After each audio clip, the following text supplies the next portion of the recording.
ज्ञान बिंदु GS academy के chapter number 8 property of matter. चलिए देखते हैं क्वेश्चन नंबर 1। प्रत्यास्थता गुणांक बीमा है। प्रत्यास्थता गुणांक के जो बीमा हैं वो ml-1 T inverse ml-t inverse हो जाएगा। प्रतिबल और विकृति का अनुपात क्या कहलाता है? प्रतिबल और विकृति का अनुपात क्या कहलाता है? तो प्रतिबल और विकृति का अनुपात को कहते हैं प्रत्यास्थता गुणांक। प्रत्यास्थता गुणांक कहलाता है। प्रत्यास्थता गुणांक का मात्रक है। प्रत्यास्थता गुणांक का मात्रक है न्यूटन प्रति मीटर स्क्वायर। यहाँ पे न्यूटन प्रति मीटर स्क्वायर हो जाएगा प्रत्यास्थता गुणांक का मात्रक। किसी ठोस को दबाने पर उसके परमाणुओं की स्थितिज ऊर्जा क्या होता है? किसी ठोस को दबाने पर उसके परमाणुओं की जो स्थितिज ऊर्जा होती है वो क्या होती है? बढ़ेगी। अच्छा, हुक का नियम तब लागू होता है जब प्रत्यास्थता विकृति सामान्यतः हुक का नियम तब लागू होता है जब प्रत्यास्थता विकृति सामान्यतः क्या होती है? बड़ी, छोटी। तो यहाँ पे हो जाएगा छोटी। ताप बढ़ाने पर प्रत्यास्थता गुणांक का नाम प्रायः घटता है। इसका नाम क्या है? घटता है। पायसन का अनुपात केवल ठोस के लिए होता है। पायसन का जो अनुपात होता है केवल ठोस के लिए होता है। विकृति का मात्रक जो हो जाएगा विकृति का मात्रक ही नहीं होता है, तो इसलिए इसका बीमा भी नहीं होगा। देखिए विकृति की बीमा कोई नहीं है इसमें। 10 नंबर क्वेश्चन। निम्नलिखित में से चार ताप एक ही पदार्थ को बने हैं जब इन पर समान तनाव आरोपित किया जाता है तो किसमें अधिक प्रसार होता है? तो लंबाई जो है इसमें ए नंबर होगा। लंबाई 50 सेंटीमीटर, व्यास 0.5, तो ए नंबर हो जाएगा। दो तार ए और बी समान द्रव के बने होते हैं। दो तार जो है ए और बी समान द्रव के बने होते हैं, किंतु तार ए की लंबाई तथा तार बी की लंबाई का अनुपात 1:2 और व्यास का अनुपात, इसका दोनों का व्यास का अनुपात 2:1 है। जब दोनों तार समान भार से तने हुए हैं तो भार ए तथा भार बी की देधर वृद्धि का अनुपात क्या होगा? तो देधर वृद्धि का अनुपात क्या होगा? ये गलत लग रहा है। आयतन का प्रत्यास्थता गुणांक का मात्रक क्या आता है? आयतन का प्रत्यास्थता गुणांक का मात्रक क्या है? Newton metre square. यंग प्रत्यास्थता गुणांक की बीमाएँ हैं। यंग प्रत्यास्थता गुणांक की बीमाएँ क्या है? तो ml-1 टी इन्वर्स। दाब के संचरण का सिद्धांत जो हो जाएगा पास्कल के नियम से होता है। दाब का जो संचरण का सिद्धांत होता है पास्कल के नियम से होता है। एक बर्फ के टुकड़े के भीतर एक पत्थर का टुकड़ा है। यह पानी से भरे बर्तन में तैरता है। जब बर्फ पिघल जाता है तब पानी का तल नीचे गिरेगा। एक बर्फ के टुकड़े के भीतर एक पत्थर का टुकड़ा रखा हुआ है, ठीक है। यह पानी से भरे बर्तन में तैरता है। क्या होता है? तैरता है। तो जब बर्फ पिघल जाता है तब पानी का तल कहाँ जाएगा? ऊपर है, उठेगा कि अपवर्तित रहेगा तो नीचे गिरेगा। पृष्ठ तनाव की बीमा होती है। बी नंबर हो जाएगा पृष्ठ तनाव की बीमा ml-0t-2। द्रव में पूर्णतः या अंशतः डूबी हुई वस्तु के भार में आभासी सभी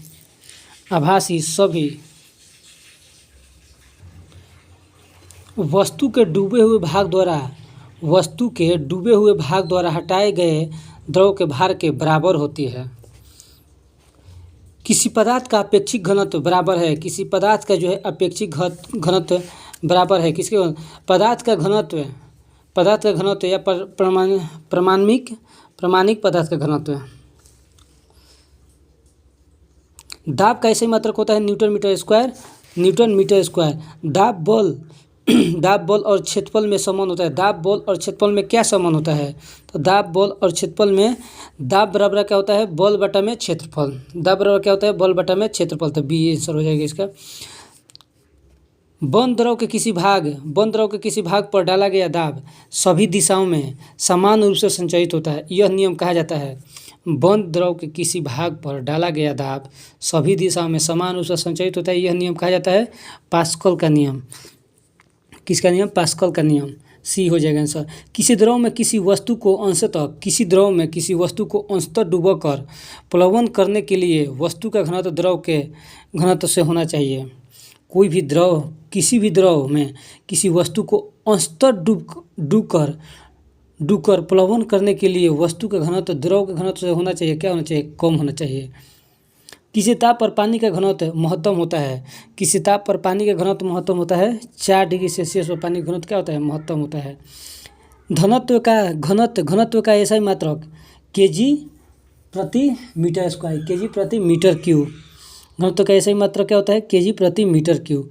पानी का घनत्व 10 के power Q kg metre cube है। किसी पदार्थ का अपेक्षित घनत्व 2.5 है। एसआई मात्रक में उस पदार्थ का घनत्व होगा। तो आप लोग बना लीजिएगा, इसका आंसर आएगा 2.5 गुना 10 के पावर 3 केजी मीटर क्यूब। पृष्ठ तनाव का मात्रक क्या हो जाएगा? पृष्ठ तनाव का मात्रक जो होता है, पृष्ठ तनाव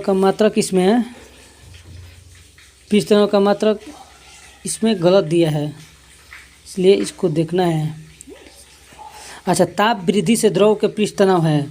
ताप वृद्धि से द्रव के पृष्ठ तनाव है घटता है। जब ताप वृद्धि से ताप बढ़ता है तो द्रव के पृष्ठ तनाव क्या होता है? घटता है। कीड़े मकोड़े जल के पृष्ठ पर बिना डूबे हुए चल तथा दौड़ सकते हैं। कीड़े मकोड़े जो है जल के पृष्ठ तनाव पर बिना डूबे हुए चल और दौड़ सकते हैं, क्योंकि पृष्ठ तनाव के गुण के कारण जल के पृष्ठ पर प्रत्यास्था झिल्ली बन जाती है। पृष्ठ तनाव के गुण के कारण जल के जो पृष्ठ पर प्रत्यास्था झिल्ली बन जाती है, इसलिए कीड़े मकोड़े बिना डूबे चल सकते हैं उस पर। यदि जल के विभिन्न त्रिज्या आर की नलियों को डुबाया जाता है तो जल की ऊंचाई नलियों में इस प्रकार होगी। एनआर बराबर नियतांक है, इस प्रकार होगी। श्यानता गुणांक की दिशा। श्यानता जो है गुणांक की दिशा क्या होती है? ml-1 t-1। ताप बढ़ने से द्रव के श्यानता गुणांक का मान क्या होता है? घटता है। ताप बढ़ने से द्रव का श्यानता गुणांक का मान क्या होता है? घटता है। यदि एक छोटी वर्षा बूंद हवा से होकर गिरती है तो इसका वेग जो है कुछ समय के लिए बढ़ता जाएगा और इसका वेग नियत हो जाएगा। ताप के बहने से गैस के श्यानता गुणांक का मान क्या होता है? बढ़ता है। अगर ताप बढ़ेगा तो इसका गैस का श्यानता गुणांक का मान बढ़ता है। बर्नौली का प्रमेय तरल की गति के लिए तब लागू होता है जब यह गति हो धारा रेखीय गति हो, तब बर्नौली का प्रमेय तरल की गति लागू होता है। हवा में गिरती तेल बूंद सीमांत वेग प्राप्त करती है जो बूंद की त्रिज्या के अनुक्रमानुपाती होती है। अगर हवा में गिरती हुई तेल जो है बूंद के सीमांत वेग प्राप्त करती है तो बूंद के त्रिज्या के क्या हो जाएगा? अनुक्रमानुपाती होती है। एक बार दाब बराबर होता है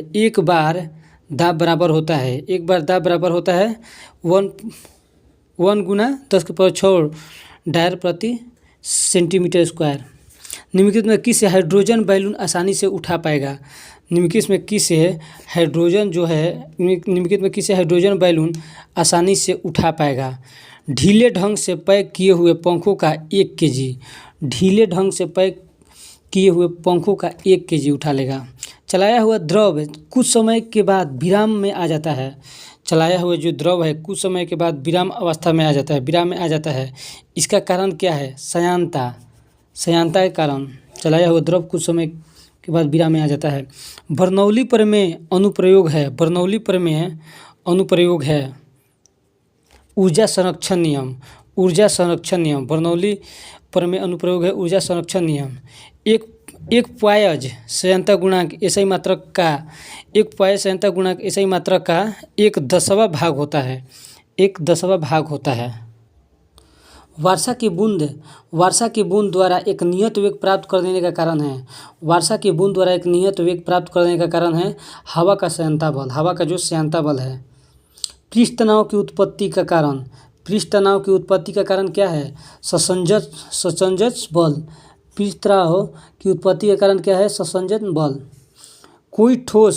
कोई द्रव जो है ठोस की सतह को नहीं भिगोएगा यदि स्पर्श कोण है। कोई भी ठोस है, कोई भी द्रव ठोस की सतह को नहीं भिगोएगा यदि स्पर्श कोण है अधिक कोण रहेगा तो नहीं भिगा पाएगा। केशाकर्षण से नली में द्रव चढ़ेगा यदि स्पर्श कोण न्यून कोण होगा। केशाकर्षण से नली में द्रव चढ़ेगा, लेकिन कब? यदि स्पर्श कोण क्या होगा? न्यून कोण होगा। यदि जल में विभिन्न त्रिज्या की केश नलियों में डुबाया जाता है तो जल की ऊंचाई नलियों में इस प्रकार होगी। एच बराबर क्या हो जाएगा? एच आर क्या हो जाएगा? कांस्टेंट हो जाएगा। एच आर क्या हो जाएगा? कांस्टेंट हो जाएगा। जब पारे की अनेक छोटी बूंदें मिलकर एक बूंद बनाती है, जब पारे की अनेक छोटी बूंदें मिलकर एक बूंद बनाती है तो बूंद का ताप क्या होता है? बूंद का ताप बढ़ता है। बी नंबर, बूंद का ताप बढ़ता है।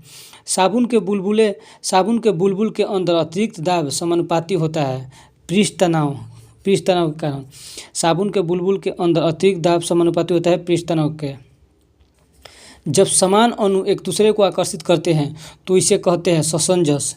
जब समान अणु एक दूसरे को आकर्षित करते हैं तो इसे क्या कहते हैं? संसंजस। गैस भरे गुब्बारे का नाखून की तुलना में सुई से फटना आसान क्यों होता है? गैस भरे गुब्बारे को नाखून की तुलना में सुई से फटना आसान क्यों होता है? सुई है, सुई गुब्बारे पर नाखून की तुलना में अधिक दाब डालती है। सुई जो होता है गुब्बारे पर नाखून की तुलना में क्या होता है? अधिक दाब डालती है, इसीलिए आसान होता है। ब्लॉटिंग पेपर द्वारा स्याही के सोखने में शामिल होता है। ब्लॉटिंग पेपर द्वारा स्याही को सोखने में शामिल होता है केशिकीय अभिक्रिया परिघटना। लोहे की सुई पानी की सतह पर किस कारण तैरती है?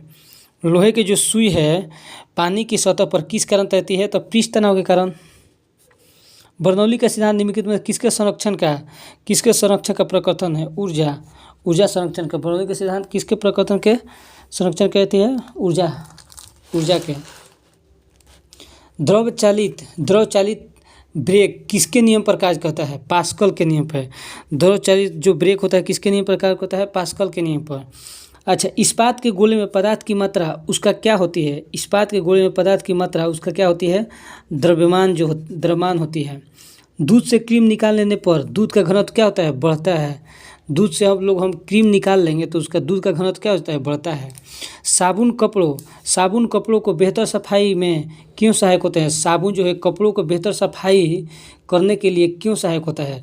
क्योंकि यह घोल के पृष्ठीय तनन को कम करता है। ये जो घोल होता है उसके पृष्ठीय तनन को क्या कर देगा? कम करेगा, इसीलिए ज़्यादा साफ करता है। अंडा मृदु जल में डूब जाता है। अंडा जो है मृदु जल में डूब जाता है, किंतु नमक के सांद्र घोल में तैरता है। देखते हैं हम लोग कि अंडा मृदु जल में ये सब में घुल जाता है, नीचे चल जाता है, लेकिन नमक वाला जो पानी होगा उसमें ऊपर रहता है, तैरते रहता है। क्यों? क्योंकि नमक में घोल का घनत्व अंडे के घनत्व से क्या होता है? अधिक हो जाता है। अंडे घनत्व से अधिक हो जाता है, इसीलिए अंडा ऊपर तैरने लगता है। निम्नलिखित में कौन सबसे प्रत्यास्थ है? निम्नलिखित में कौन से सबसे अधिक प्रत्यास्थ है? स्टील जो है सबसे अधिक प्रत्यास्थ है। जब कुएं से पानी की बाल्टी को ऊपर खींचते हैं तो हम महसूस होता है, जब कुएं के पानी से बाल्टी को ऊपर खींचते हैं तो हमें महसूस होता है कि पानी की सतह से ऊपर भारी हो गई है। जब कुएं से पानी की बाल्टी को ऊपर खींचते हैं तो हमें महसूस होता है कि बाल्टी पानी की सतह से ऊपर भारी हो गई है। जब तक पानी में रहेगी हल्का रहेगा, और भारी जैसे ही पानी से निकलेगा वो क्या हो जाता है? भारी होता है। क्यूसेक से क्या मापा जाता है? जल का बहाव। क्यूसेक से क्या मापा जाता है? जल का बहाव। 1 किग्रा सेंटीमीटर स्क्वायर दाब समतुल्य है। 1 किग्रा सेंटीमीटर दाब समतुल्य है तो 0.1 बार के। ए नंबर। निम्नलिखित में किस एक के लिए केशिकत्व एकमात्र कारण नहीं है? निम्नलिखित में किस एक के लिए केशिकत्व एकमात्र कारण नहीं है? पौधे की जड़ों से जल का इसके पर्ण समूह की ओर बढ़ना। यही केशिकत्व के कारण है। तो स्याही का सूखना केशिकत्व के कारण होता है। भूमिगत जल का ऊपर उठना केशिकत्व के कारण ही। सूती कपड़ों पर जल की बूंद का फैलना केशिकत्व के कारण है। लेकिन पौधों की जो जड़ होती है, पौधों की जड़ से जल का पर्ण समूह की ओर बढ़ना, ये केशिकत्व के कारण नहीं होता है। एक केशनली में जल की अपेक्षा एक तरल अधिक ऊंचाई तक चढ़ता है। इसका कारण क्या है? तरल का जो पृष्ठ तनाव है जल की अपेक्षा क्या होगा? जल की अपेक्षा कम होगा। पानी के एक गिलास में एक बर्फ का टुकड़ा तैर रहा है। पानी के एक गिलास में एक बर्फ का टुकड़ा तैर रहा है। जब बर्फ पिघलती है तो पानी के भीतर जो पानी के सतह पर क्या प्रभाव है? पानी के एक गिलास में एक बर्फ का टुकड़ा तैर रहा है। जब बर्फ पिघलती है तो पानी के सतह पर क्या प्रभाव होगा? उतना ही रहेगा। पानी की बूंदों का तैलीय पृष्ठों पर न चिपकने का कारण क्या है? पानी के बूंदों पर तैलीय पृष्ठों पर न चिपकने का कारण क्या है? असंजक बल का भाव। महान वैज्ञानिक आर्किमिडीज किस देश से संबंधित थे? तो ये थे ग्रीस से। डी नंबर, जल पृष्ठ पर लोहे के टुकड़े के न तैरने का कारण, जो जल के पृष्ठ होता है लोहे का टुकड़ा उस पर क्यों नहीं तैरता है? इसका कारण क्या है? तो लोहे द्वारा विस्थापित जल का भार लोहे के भार से क्या होता है? कम होता है। लोहे द्वारा विस्थापित जल का भार जो होता है लोहे के भार से क्या होता है? कम होता है, इसलिए तैर नहीं पाता है। कोई भी नाव जो रहेगी वह डूब जाएगी यदि वह पानी हटाती है अपने आयतन के बराबर। कोई भी नाव रहेगी एक डूब जाएगी। क्यों? अगर वो अपना जो पानी रहता है आयतन के बराबर जब पानी हटाने लगी तो वो नाव डूब जाएगी। द्रव में आंशिक या पूर्णतः डूबे हुए किसी ठोस द्वारा प्राप्त उछाल की मात्रा निर्भर करती है। द्रव में आंशिक रूप से या पूर्णतः कहिए डूबे हुए किसी ठोस द्वारा प्राप्त उछाल की मात्रा निर्भर करती है। ठोस द्वारा हटाए गए द्रव की मात्रा पर निर्भर करती है। उत्प्लावकता से संबंधित वैज्ञानिक कौन है? आर्किमिडीज जो है उत्प्लावकता से संबंधित वैज्ञानिक है। जब कोई वस्तु किसी द्रव में पूर्णतः या आंशिक रूप से डुबोई जाती है तो उसके भार में कुछ कमी प्रतीत होती है तथा उसके भार में आभासी कमी उस वस्तु के द्वारा हटाए गए द्रव के भार के क्या होते हैं? बराबर होती है। यह सिद्धांत कौन दिए थे? आर्किमिडीज का सिद्धांत है। आर्किमिडीज का नियम निम्नलिखित में से किससे संबंधित है? प्लवन का नियम से। आर्किमिडीज का नियम जो है किससे संबंधित है? प्लवन का नियम से। 1 नंबर, पानी में लोहे की सुई डूब जाती है। पानी में जो लोहे की सुई होती है वो क्या होती है? डूब जाती है, लेकिन जहाज तैरते रहता है। देखते हैं कि पानी में लोहे की सुई डाल दीजिए डूब जाएगी, लेकिन जहाज तैरते रहता है। क्यों? यह सिद्धांत किस पर निर्भर करता है? तो जितना भी रहेगा ये आर्किमिडीज का सिद्धांत। लैंप की जो बत्ती होती है, बत्ती में तेल किसके कारण उठता है? केशिकीय घटना के। अभी ऊपर पढ़े हैं केशिकीय घटना के। जब दो भिन्न व्यास के केशनलियों को किसी द्रव में ऊर्ध्वाधर डुबोने पर द्रव की ऊंचाई क्या हो जाएगी? तो द्रव की ऊंचाई जो होगी कम व्यास वाली केशनली में अधिक होगी। जो कम व्यास का होगा ना तो उस केशनली में क्या होगी? अधिक होगी।